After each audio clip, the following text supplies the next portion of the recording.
What brought Panasonic to DeSoto was tax incentives for the company. KSHB 41 reporter Alyssa Jackson has been covering the project extensively since the start of the year. She breaks down the incentives and obligations that come with it. Panasonic can finally start making money with the opening of its facility, but the company has already been eligible for billions of dollars in incentives from every level of government. As Johnson County's beat reporter covering government accountability, what's important to know are the legal commitments and the consequences for not fulfilling them. Here's a rundown of taxpayer funds Panasonic could get.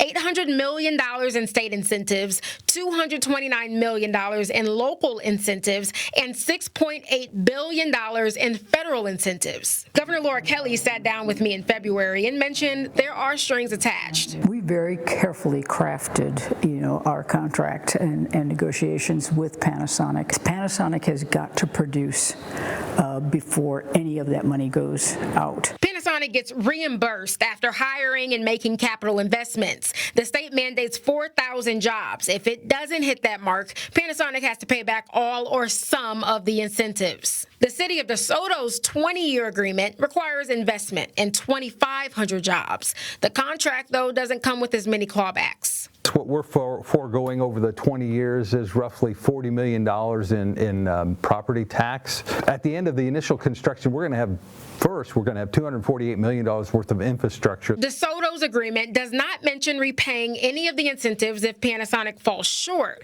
Rather, Panasonic would forfeit any project reimbursements or TIF, tax increment financing, if it's out of compliance for 2 years straight, starting in 2026. The facility is finally open, but with thousands of jobs still contractually needed and some production lines still in progress, Panasonic still has a lot to show. Alyssa Jackson, KSHB 41 News.